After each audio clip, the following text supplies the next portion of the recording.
কিছু মানুষ বোধহয় ভুলে যায় যে আমরা হোম মেকার, কোনো ডেলিভারি গার্ল নই। হ্যালো এভরিওয়ান, আমি পূজা, বিষ্ণুপ্রিয়া হল্ট নবদ্বীপ থেকে আমি একটা ছোট্ট হোম বেকারি চালাই।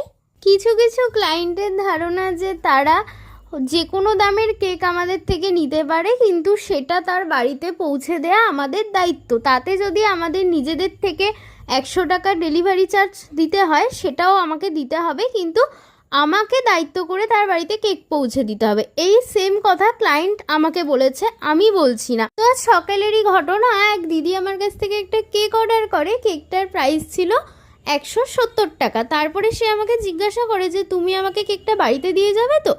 আমি তাকে জিজ্ঞাসা করি তোমার লোকেশন কোথায় আমাকে বলো, তাহলে সেই অনুযায়ী ডেলিভারি চার্জ দিলে আমি তোমাকে বাড়িতে পৌঁছে দেবো। ওই দিক থেকে অ্যান্সার আসে যে আমাকে তো এতদিন সবাই কেক বাড়িতে এসেই দিয়ে গেছে, আমি কেন তোমাকে ডেলিভারি চার্জ দেব? এখন দিদির বাড়ির দূরত্ব হচ্ছে আমার বাড়ি থেকে অনেকটাই, তো টোটো করে গেলে আমার 60 টাকা খরচ হবে। আমি তাকে সেটা জানাই আর বলি তাহলে দিদি তুমি এসে নিয়ে যাও। তারপরে সে আমাকে বলে যদি নিয়েই যাব তাহলে তো আমি দোকান থেকেই কিনে আনবো, তোমার কাছ থেকে অর্ডার করতাম না। এই কথার অ্যান্সারে আমি তাকে স্পষ্টভাবে জানিয়ে দিই যে বেন্টো কেক, তাও আবার 60 টাকা ডেলিভারি চার্জ দিয়ে তোমার বাড়ি থেকেই ডেলিভারি করা আমার পক্ষে অন্তত সম্ভব নয়, তাহলে তুমি যার থেকে পারো নিয়ে নাও।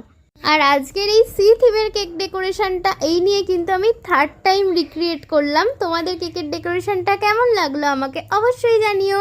আজকে চলি, দেখা হবে নেক্সট কোনো ভিডিও।